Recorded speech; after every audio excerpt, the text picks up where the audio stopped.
for being with us. My name is Lidia Guzman, and I'm your host. Welcome to Nuestra Causa.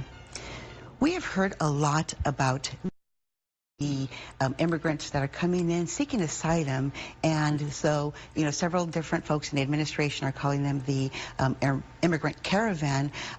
We'd like to consider them more like these are asylum seekers who are seeking refuge in the United States because they're fleeing from their country for one reason or another. But to talk to us more about that, we have two very important guests who do fabulous work on this. Joining us this morning is Larry Sandiego, who is a managing attorney with the Florence Immigrant and Refugee Rights Project, as well as Anthony Bellino, who's also a managing attorney with the Florence Immigrant and Refugee Rights Project. Welcome both.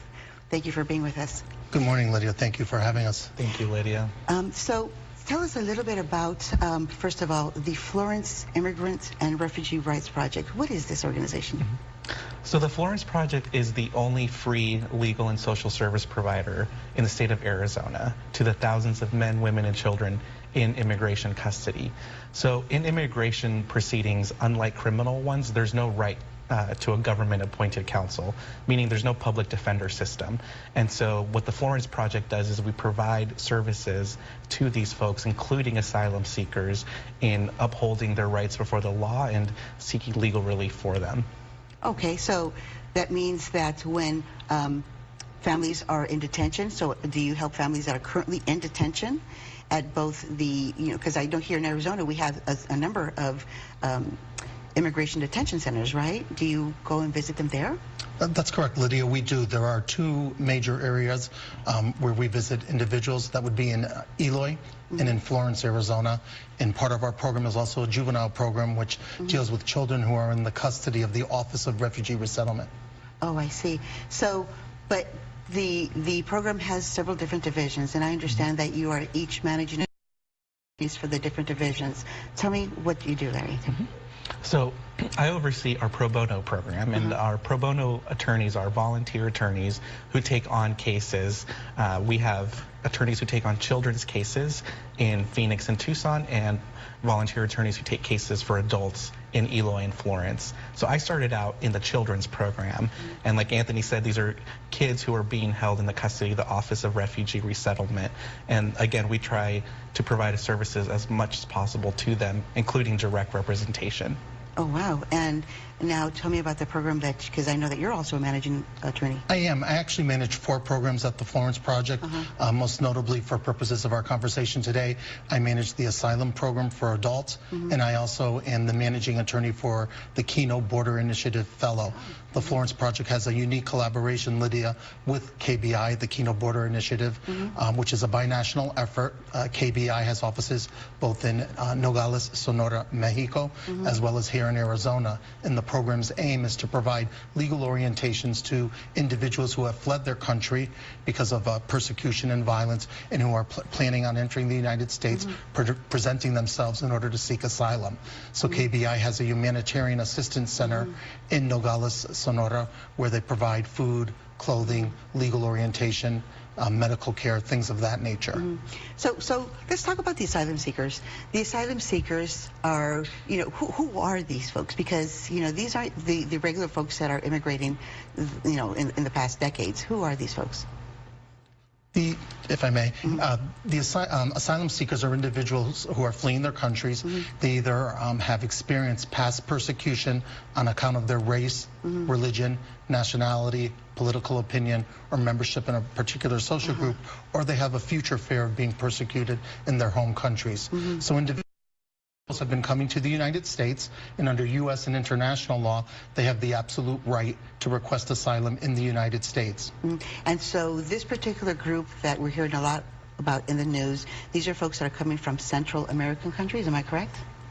We do see a lot of folks coming from Central America, primarily Guatemala, Honduras, and El Salvador, both in our children's program and also in our adult program. And but we do see people from other countries. Nicaragua had been experiencing a lot of civil unrest, and so we saw folks from there, from Venezuela, and so we really do see people from all over the world coming to seek asylum in the United States. Okay, so The folks that are seeking asylum, I mean, people are saying, well, they should just do it legally.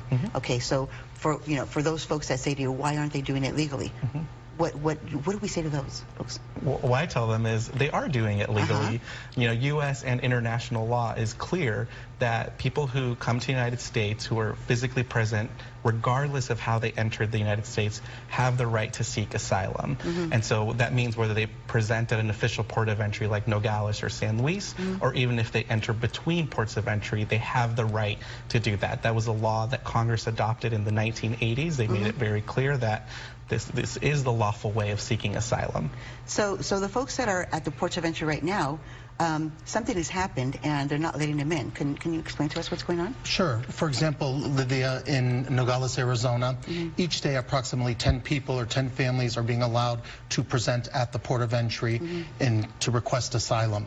However, there's a backlog, about a 2-week backlog. So the people at the border are actually camped out at the port of entry in Nogales, outside, blankets, children, toys, you can imagine, waiting for their opportunity to present their claim.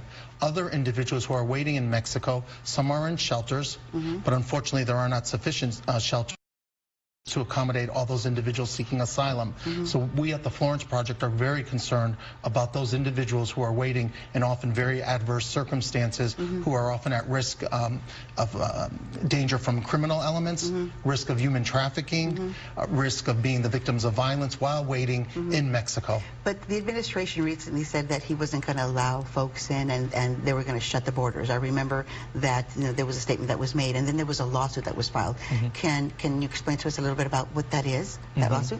So even though U.S. and international law is clear that even if you do not enter at the port of entry, you can seek asylum, the administration, like you said, tried to nullify that. They tried to close the border. And so a lawsuit was filed alleging that this was in violation of the law.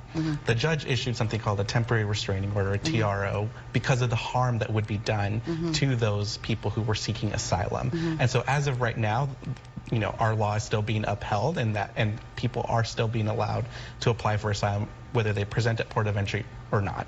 Okay, and so right now at this point, though, the restraining order said that people can still apply, but I understand that they're not letting them in, they're trickling them in versus folks just letting them apply. What's happening with that? That's correct, Lydia. They're metering them into the United States. So individuals are in Mexico at border cities waiting for their opportunity to present their claim and to explain why they fled their country, why they're afraid to return back to their countries. So it's been a great strain on those individuals who've already traveled miles in very treacherous conditions, often at risk for their personal safety, to make it here to the United States to have that opportunity to present. Well, we're going to certainly keep an eye on this. This is something that is very concerning to all of us at Chicanos Por La Causa. This is something that a lot of us, we're very close to this because we have a lot of that are watching this with a close eye. I know that your organization does so much work, and thank you so much for all the work you do. And thank you also for joining us on today's program.